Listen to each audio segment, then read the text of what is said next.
Okay, so these are the right and left ultrasonic inserts for the magnetostrictive. How do you know which one's right and left? So if you hold them both in your hands and you put tips towards the floor, tips down, one that bows to the right is your right insert, one that bows to the left is the left insert. They also, on the stacks, will have a R and an L. These ones are well loved, so the R and the L aren't as visible on them.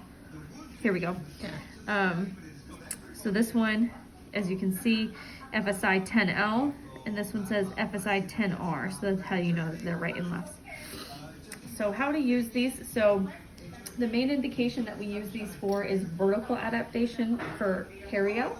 The way to check if you have the right end is to place the ultrasonic insert next to the tooth, and you have to make sure that the handle is perpendicular with the mouth, so you don't want it standing up or laying down too much. You want it out towards the midline. So this is the correct end for vertical for this tooth, and we know that it's the correct end because the bump is towards the tooth. Again, this is for vertical, used for periodontal patients, 4 millimeters plus. This is great for clinical attachment loss and furcation involvement. So it's opposite adaptation of a neighbor's probe for vertical. As you can see, the back of the insert aligns with the furcation. The back of the ultrasonic insert has the least amount of power, which is what we want to use on a sensitive area like the furcation. Okay, so this is the appropriate adaptation for vertical for buccal of section 3. Okay, so if I know that this is the correct insert and the correct adaptation, that means that I can use this same insert in the transverse adaptation on the lingual side. So what that looks like, transverse adaptation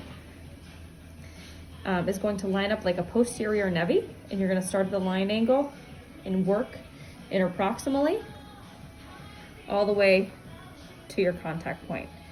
You'd come out, still using multidirectional strokes, start at the mesial line angle, come all the way around into that mesial interproximal space, back out, distal line angle, and coming here. So again, this is the transverse adaptation, multi-directional strokes. This is a broader use for more patients. You can use the transverse adaptation on most patients. The vertical adaptation of this insert is indicated for perio patients. Okay. Jumping up to the upper, I don't know if you can see here. We can see if we try to use this insert here, this is the incorrect adaptation. The point of this tip wants to go into the furca like a neighbor's probe, which is incorrect for the vertical adaptation. So that means I need to get my right insert, hold my handle out towards the midline of the mouth, so my adaptation's correct, get the bump to the tooth, so the back of the insert's gonna be adapted, and I can lead with my toe, and I can navigate overlapping strokes starting at the cervical and moving apically, 1 to 2 millimeter overlapping erasing strokes. Okay, all the way sub. Again, line angle, 1 to 2 millimeter overlapping strokes, navigating through that furcation area, coming all the way around here. And because it's the correct vertical on this side, that means that it would be the correct transverse on the lingual side. Sorry. And I can use this interproximally, line angles and in the interproximal space. I'm gonna grab the other insert just to show you what the transverse would look like on the buccal.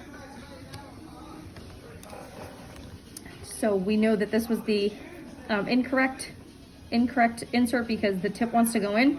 So that means I could use it transversely here, starting at the line angle, lining it up like my posterior nevi, posterior sickle, and coming in between the line angles and the interproximal contact.